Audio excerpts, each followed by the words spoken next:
Hello everyone, Shanvi आहे. जर तुम्ही कॉस्मेटिक प्रोडक्ट परचेस करायला जात आहे आणि तुम्ही कन्फ्यूज आहे की कसे प्रोडक्ट परचेस करायचे, तर हा व्हिडिओ फक्त तुमच्याचसाठी आहे. Let me share some 5 step जे तुम्हाला तुमचे डिसिजन घेण्यामध्ये हेल्प करणार. सर्वात आधी कधी पण कोणताही कॉस्मेटिक प्रोडक्ट परचेस करताना इन्ग्रेडियंट लिस्ट बघायची की कोणते इन्ग्रेडियंट्स ॲड केलेले आहे आणि तुमच्या स्किन टाईपनुसार आणि ते सुटेबल आहे की नाही. जर सेन्सिटिव्ह स्किन असेल तर पॅराबेन, सल्फेट आणि मिनरल ऑइल असे केमिकल असलेले प्रोडक्ट्स अवॉइड करायचे.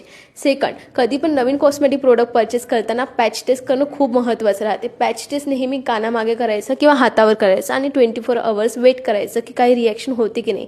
जर रिॲक्शन नाही झाली तर तुम्ही कॉन्फिडेंटली प्रोडक्ट यूज करू शकता. थर्ड आहे स्किन टाईप कम्पॅटिबिलिटी. कधी पण प्रोडक्ट चेक कसं करायचं की तुमची स्किन टाईप कोणता आहे, त्यानुसारच तुम्हाला तुमचं प्रोडक्ट घ्यायचं आहे. जसं माझं ऑइली स्किन आहे आणि ड्राय स्किन टाईपचे जर प्रोडक्ट यूज करणार तर कम्पॅटेबल होणार का? नाही. तसंच तुम्हाला तुमच्या स्किन टाईपनुसारच तुमचे प्रोडक्ट परचेस करायचं आहे.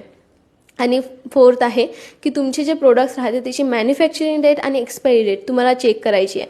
जर प्रोडक्ट एक्सपायर झालेलं असेल तर प्रोडक्ट कधीच यूज नाही करायचं, डायरेक्टली फेकून द्यायचं आहे.